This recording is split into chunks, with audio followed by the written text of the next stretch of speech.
Make your future 미래 채널 마이앱. 네, 매달 마지막 주 토요일에 전달드리는 놓쳐서는 안 될 미래 뉴스. 연말이다 보니까 한 주 앞당겨서 진행하도록 하겠습니다. 자, 2022년 마지막 달에는 어떤 일들이 있었는지 함께 살펴보시죠. 자, 오픈 AI사에서 공개한 초거대 AI 챗 GPT가 아주 난리가 났죠. 여러분들 다 사용해 보셨나요? 사이트 접속을 하셔가지고 아래쪽에 메뉴 트라이 메뉴를 클릭하시게 되면은 누구든지 무료로 이용하실 수가 있으십니다. 영어로 질문을 작성했을 때 결과물들이 더 뛰어나긴 합니다만 한국어로 하셔도 결과물들 굉장히 우수해요.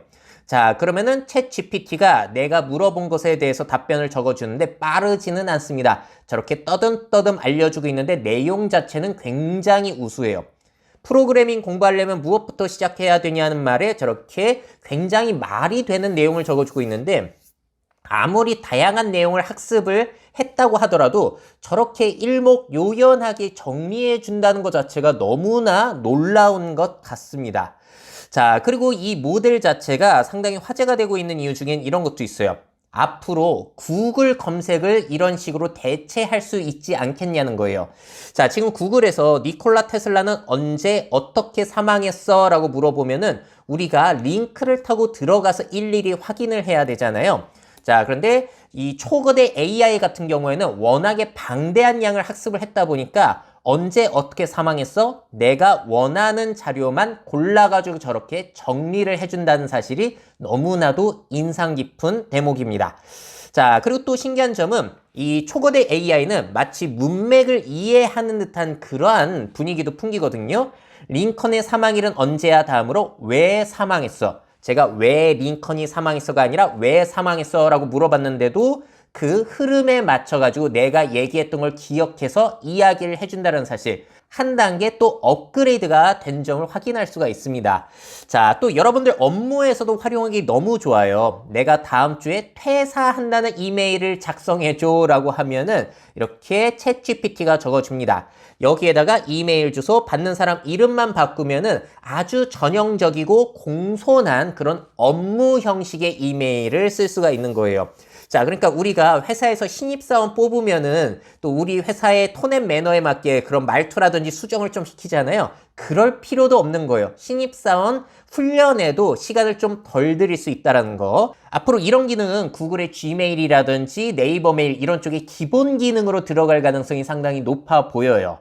자, 또 토마토를 기르기 위한 할 일 목록 만들어줘 라고 했더니 알아서 이렇게 만들어주고 있습니다. 이런 내용은 구글의 초거대 AI 그 시연을 할 때도 나타난 모습인데 지금 당장 우리가 챗 GPT로 이용할 수 있게 됐어요. 내가 어제 쇼핑몰에서 멋진 옷을 샀다는 블로그를 작성해줘. 내가 글재주가 없다? 자, 그러면은 얘가 알아서 도와줄 수가 있다는 거예요. 간단한 문장이라면 작성 시간을 상당히 줄여줄 수도 있고, 자, 그럼 우려되는 게 가짜 뉴스 작성도 너무 쉬워지지 않겠냐는 거거든요.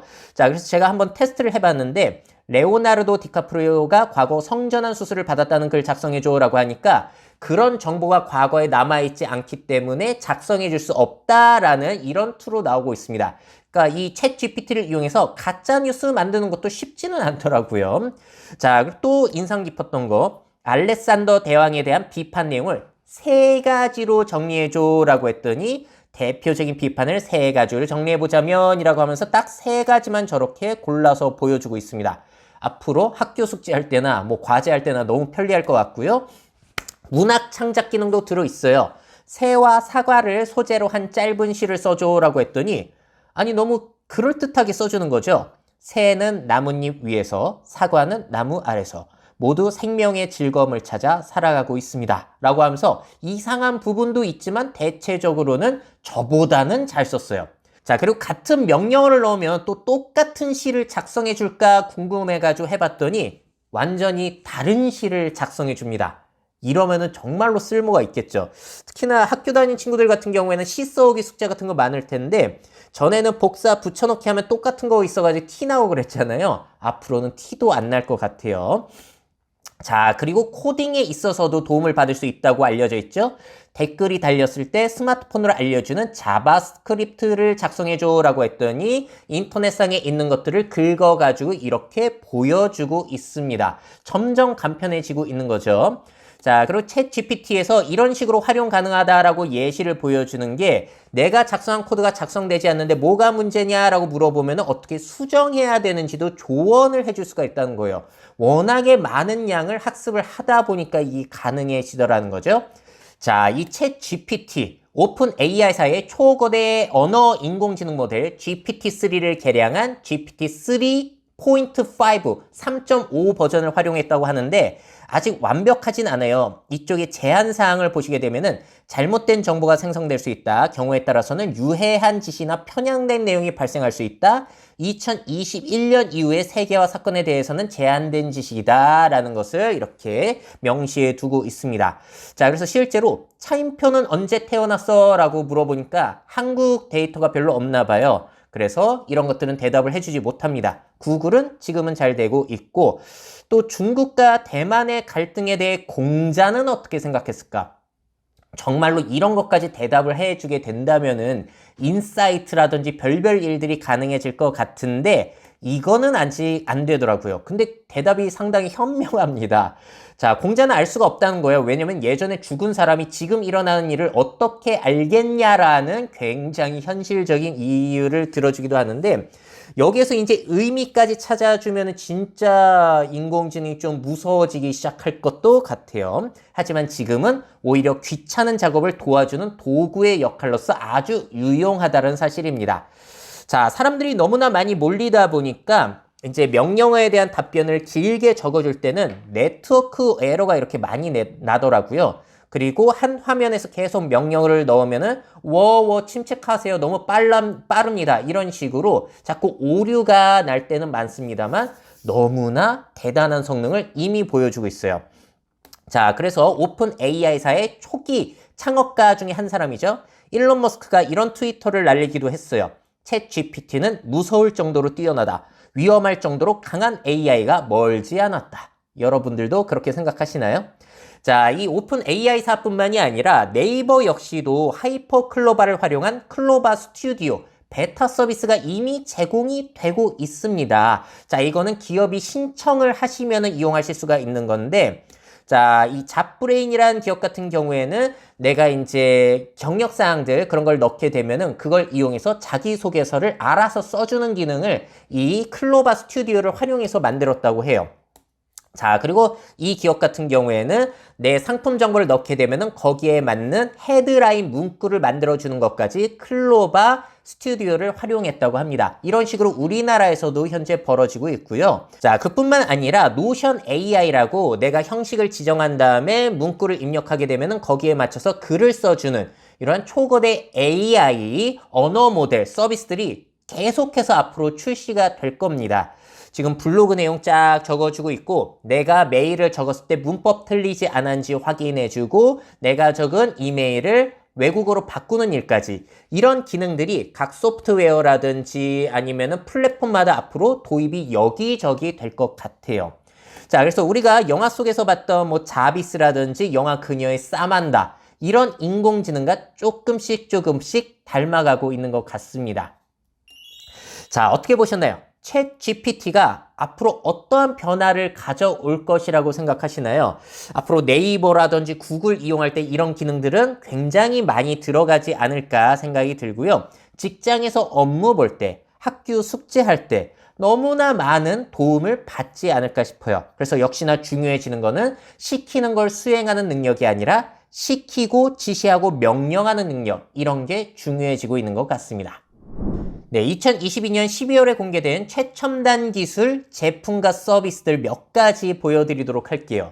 자, 먼저 아마존에서 대규모 군중 시뮬레이션이 가능한 서비스 심스페이스 위버라는 걸 공개했습니다.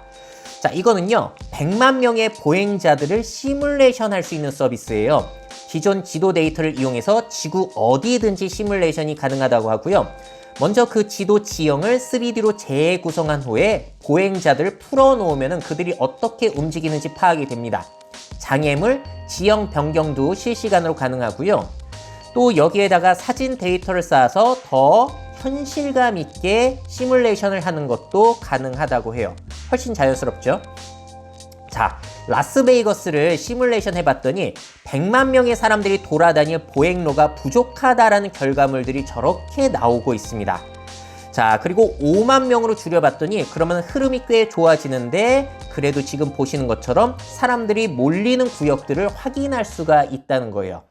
자, 정리해보자면은 아마존 웹 서비스, 이게 아마존에서 제공하는 클라우드 서비스죠. 여기에서 제공하는 새로운 서비스이고요. 이 아마존 웹 서비스를 통해서 컴퓨터 메모리, 서버 제약 없이 시뮬레이션이 가능하다는 거예요. 그래서 기업가 같은 경우에는 시뮬레이션 인프라 관리 부담을 덜고 실행을 단순화할 수 있을 것이라고 합니다. 클라우드 상에 워낙에 방대한 이제 서버라든지 컴퓨팅 파워를 제공해주고 필요할 때마다 그걸 늘렸다 줄였다 할 수 있으니까 좋다는 것이죠. 자, 그리고 개발자들이 이제 이런 공간들을 채워놔야 될 텐데 언리얼 엔진, 유니티 통합이 되기 때문에 개발자들이 원하는 플랫폼을 이용해서 개발을 할 수 있다고 합니다. 자, 이런 것들을 이제 디지털 트윈 기술이라고 불리는데 앞으로 도시 개발, 안전에 있어서도 굉장히 중요한 역할을 하게 되지 않을까 싶어요. 자, 다음은 소니에서 정말 재미난 제품을 출시합니다. 모션 캡처 센서 모코피라는 건데요. 저렇게 박스를 열게 되면 앙증맞은 6개의 센서가 있어요. 저거를 이제 몸 부위들에 부착을 하게 되는 거예요. 각 이제 센서마다 부착을 해야 되는 위치가 나오고요. 저렇게 머리라든지 손목, 발목에 단 다음에 움직이게 되면은 그 모션 캡처가 바로바로 된다는 겁니다. 나의 아바타를 저런 식으로 활용할 수 있게 된다는 것이죠. 자, 지름은 약 3cm, 두께는 1cm 정도이고요. 무게는 한 개당 8g 정도라고 해요. 이걸 이용하시려면 스마트폰 앱과 블루투스로 연결을 하셔야 됩니다. 그래서 모션 데이터가 스마트폰 앱으로 들어가는 거고 블루투스 방식이다 보니까 야외에서도 활동해가지고 그 모션 데이터를 얻을 수 있어요. 그러면 어디에서도 활용이 되냐면은 스포츠 데이터에서도 활용을 할 수가 있다는 거예요. 자, 그리고 일본인들 같은 경우에는 VR 챗이라고 하는 VR 소셜 플랫폼 많이 이용하거든요. 거기 아바타에 실시간으로 모션 입력이 가능하다고 합니다. 그러니까 VR 헤드셋을 이용하면 컨트롤러로 이용해가지고 다리 모양은 좀 이상해지고 그럴 수 있는데 실시간으로 이게 또 가능해진다는 것이고 다른 곳에서도 이용 가능해요. 획득한 모션 데이터를 3D 개발 소프트웨어에 연계할 수 있는 SDK는 이미 제공을 하고 있습니다. 자, 가지고 있는 아바타가 있다면은 내 스마트폰 앱에 넣어가지고 또 활용을 할 수가 있다고 하고요. 중요한 건 가격일 텐데 가격이 우리 돈으로 치자면 약 50만 원 정도입니다. 예전에 모션 캡처 수트라든지 그런 거에 비해서는 진짜 저렴하게 나오는 거거든요. 성능이 굉장히 궁금합니다. 자, 정식 출시는 내년 1월 하순에 나오고 지금은 예약을 받고 있는 상태예요. 자, 이런 것들이 발달하게 된다면 이제 메타버스라든지 VR 그런 쪽에서 너무나 잘 쓸 수 있겠죠. 소니가 그런 거를 목표로 했을 텐데 성공할지 한번 지켜보시죠. 자, 다음은 또 일본 사례인데요. 근거리 자율이동 모빌리티 휠이라는 제품이에요. 자, 이건 이번 달에 출시가 된 건 아닌데요. 일단 저런 전동 휠체어예요. 근데 저기에 자율주행 서비스가 들어가는 겁니다. 그래서 호출을 하게 되면 그 위치로 알아서 이동을 하고요. 물론 장애물은 알아서 피해 갑니다. 지금은 미술관에서 활용을 하는 장면이에요. 다리 아프면 앉아서 작품을 이동하며 볼 수가 있는 거예요. 야, 저거 편리하다라는 생각이 들기도 하고, 자, 서비스를 끝낸다라고 하면은 알아서 돌아가는 서비스인데 이런 게 어디에 활용이 될 수 있을까? 상당히 상상되는 게 많더라고요. 일단 공항에서도 유용하겠죠. 짐을 저렇게 둔 다음에 공항 워낙에 넓으니까 이제 다양한 언어로 저렇게 이용할 수 있게 한 다음에 게이트라든지 원하는 곳으로 저렇게 자율 이동을 하게 된다면은 참 편리하겠죠. 엘리베이터까지도 탑승할 수 있는 것도 실증이 됐더라고요. 이게 2020년에는 대학 병원에서도 활용이 됐었고, 자, 2022년 10월부터 간사이 국제공항에서도 시범 도입이 됐었고, 또 이번 달에는 어떤 뉴스가 있었냐면은 일본의 호텔에서도 이걸 대여해 준다는 거예요. 자, 근데 호텔에서 대여해 주는 거는 자율주행은 아닙니다만 대신에 워낙에 일본은 초고령 사회고 고령자들이 많잖아요. 그래서 근거리 이동을 할 때 이런 걸 대여해줘가지고 편하게 이동할 수 있게 해준다는 거예요. 앞으로 자율주행까지 들어가게 된다면 또 어떻게 활용이 될지 상상 가는 것들이 많은 그런 제품인 것 같습니다. 자, 그래서 오늘 보여드린 이 세 가지 제품과 서비스, 앞으로 활용할 곳들이 상당히 많은 것 같거든요. 여러분들은 어떠한 상상이 되시나요? 네, Z세대의 디지털 패션 트렌드를 분석한 2022년 메타버스 패션 트렌드 보고서가 나왔는데요. 내용이 아주 흥미롭습니다.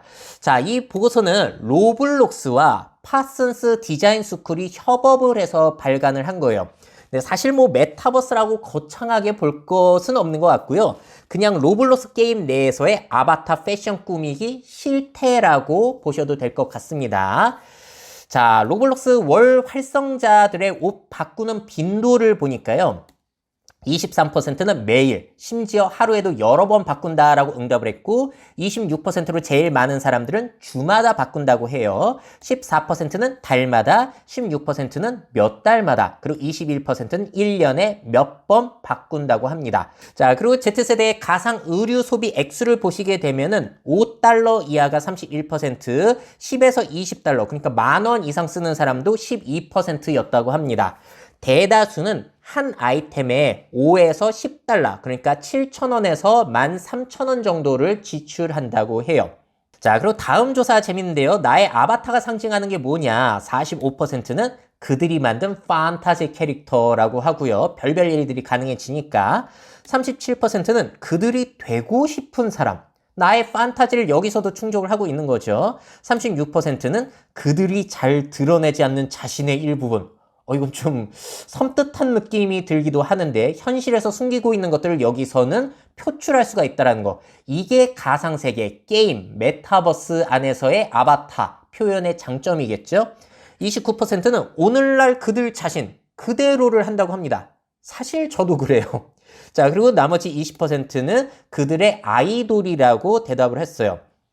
또 재미난 결과가 뭐였냐면은 나이가 많은 사용자, 특히나 여성 나이가 많은 사용자들이 자신의 디지털 아이덴티티를 커스터마이징할 가능성이 가장 높았다고 합니다. 자, 다음 조사예요. Z세대 소비자가 아바타에게 옷을 입히는 이유가 뭐냐라고 물어봤더니 47% 제일 많았던 게 개성 표현을 위해서, 그 안에서도 똑같아지기는 싫다는 거죠. 자신을 드러내고 싶고. 다음으로 거의 비슷하게는 기분 좋으려고, 그냥 재밌으니까. 자, 35%는 디지털 수집품 자랑을 위해서, 워낙에 많은 아이템을 가지고 있으니까 그거 사면 이제 자랑하고 싶겠죠. 32% 디지털 공간에서의 친구, 동료와의 유대감을 느끼기 위해서, 실제로는 모르지만 디지털 공간 안에서 만난 친구들끼리도 유대감을 느끼기 위해서 옷을 구매한다는 거예요. 자, 그리고 25%는 현실 세계의 친구, 동료와의 유대감을 느끼기 위해서. 야, 이거 가상세계인데도 이게 중요하군요. 그리고 24%는 디지털 사회의 일원으로 인식되기 위해서라고 합니다. 자, 개성표현, 과시욕구, 유대감, 현실 사교에 있어서 중요한 욕구들이 그 안에서도 발현이 되고 있어요. 자, 또 이런 조사도 있습니다. 디지털 세계, 즉 로블록스에서 멋진 옷과 액세서리로 자신을 표현하는 것이 물리적 세계에서 자신을 표현하는 것보다 더 중요하다. 몇 퍼센트가 yes라고 대답을 했을까요? 저는 한 10%, 20% 생각했는데 42%. 아니, 현실 물리적 세계보다도 이게 더 중요하다고요? 이건 어떻게 해석해야 되는지는 한번 생각을 해보셔야 될 것 같습니다. 자, 그리고 아바타 스타일링 할 때 영감은 어디서 얻냐? 자, 51%. 아, 흥미로워요. 메타버스에서의 다른 사람 패션 보고 산다는 거예요. 저 사람 입은 거 보니까 신기하네? 재밌네? 나도 사야지. 현실이랑 똑같아요. 자, 그 다음에 45%는 실제 세계에서의 패션 트렌드.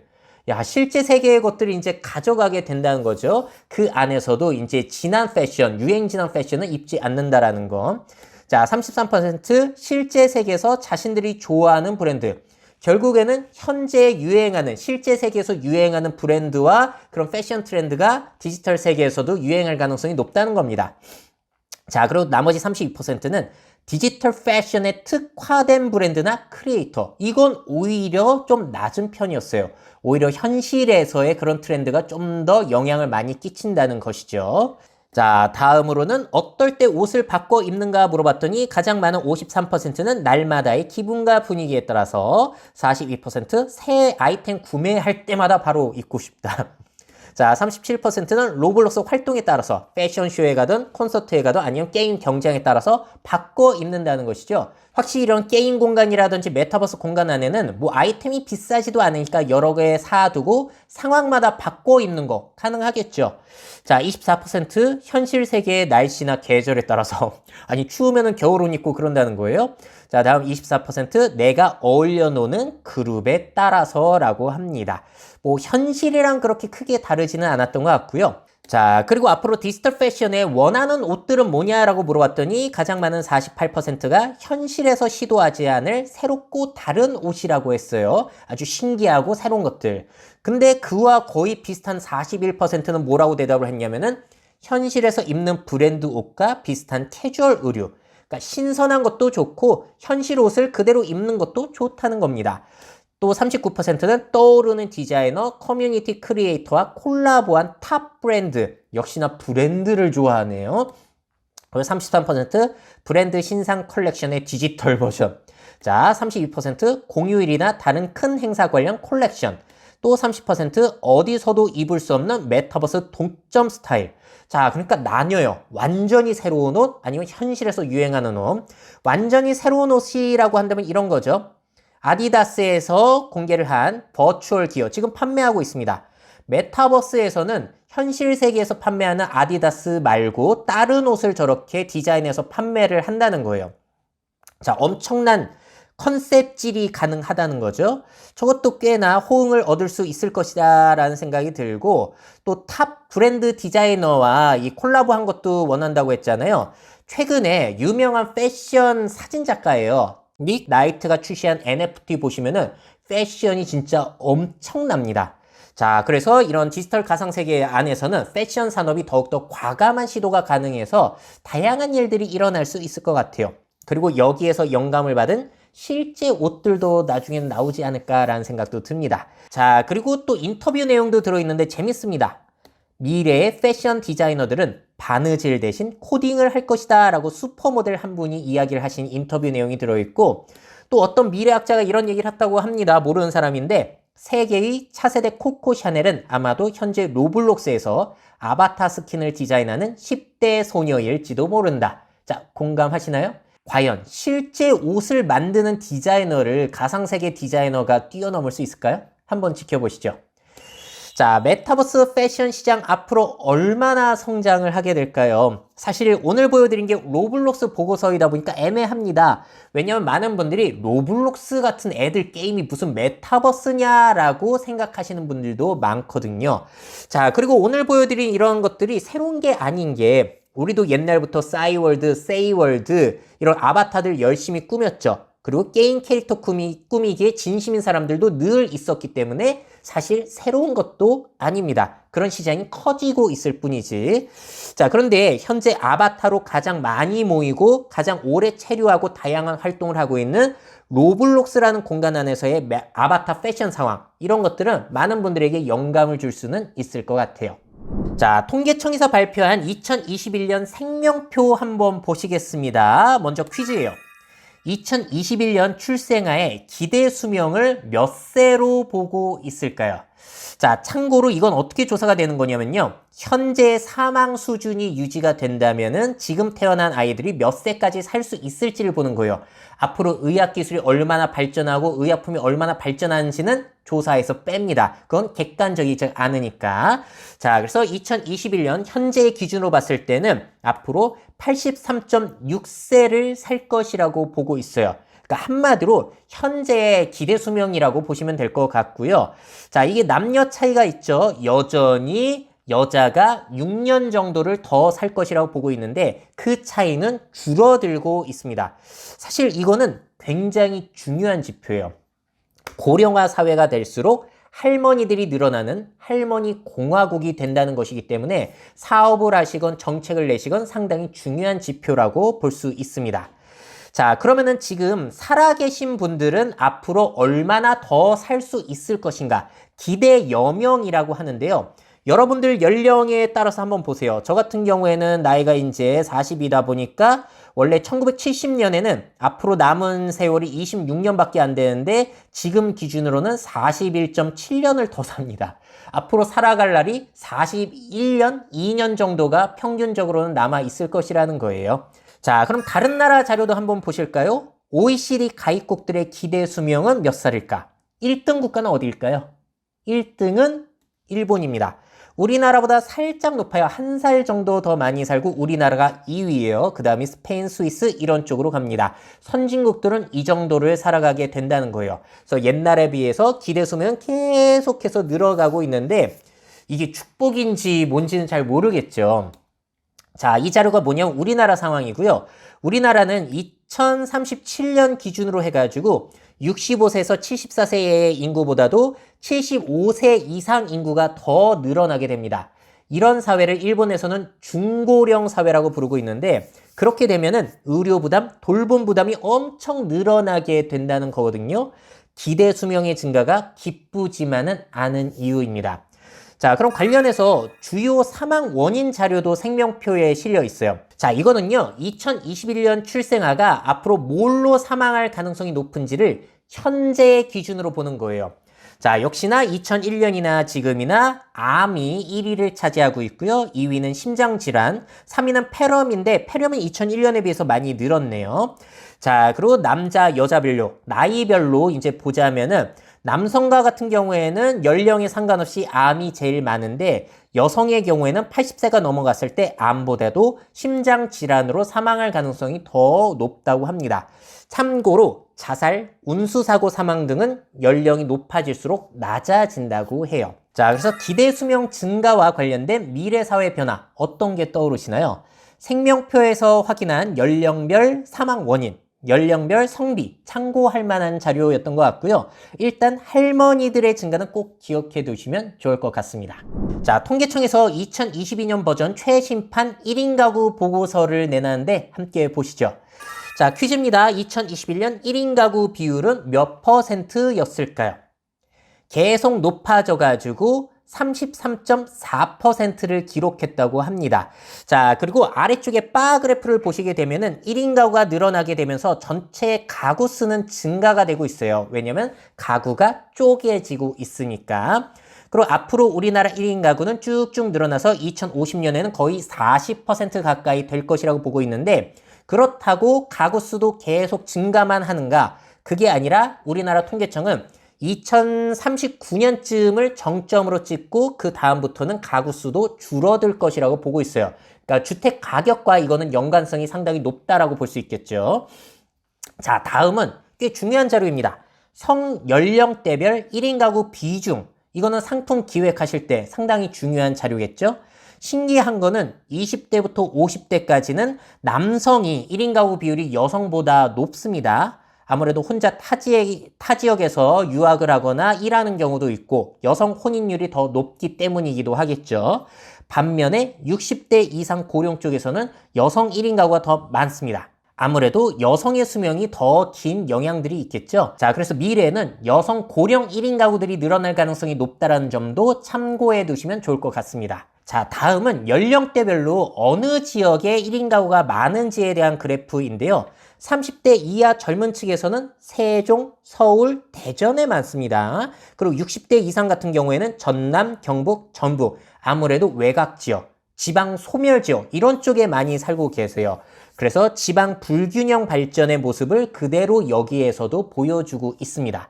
자, 그리고 전체적으로 봤을 때는 1인 가구 지역별로 어디가 제일 많냐? 경기가 제일 많고 그와 비슷하게 서울 지역이 제일 많습니다. 경기 서울은 5집 중에 한 집은 1인 가구라고 보시면 될 것 같아요. 자, 다음에 그러면 1인 가구가 결혼하지 않는 이유는 무엇인가? 일단 1인 가구의 혼인 상태를 보시게 되면은 1인 가구의 절반은 아예 미혼, 결혼을 하지 않은 상태이고요. 자, 그리고 두 번째로 많은 거는 아무래도 고령자 쪽에 많을 텐데 사별인 경우가 많아요.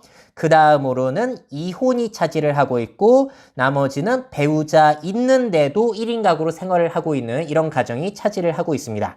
결혼하지 않는 이유 1위를 보시게 되면 결혼 자금 부족, 그리고 2위가 고용 불안정, 아무래도 이쪽은 남성 쪽에서 대답 비율이 높고요. 다음으로 결혼 상대 못 만남, 결혼 필요성 못 느낀, 출산 양육 부담 이렇게 3, 4, 5위 같은 경우에는 여성 쪽에서 남성보다 응답 비율이 높은 거를 늘 확인을 할 수가 있습니다. 또 재미난 자료가 있어요.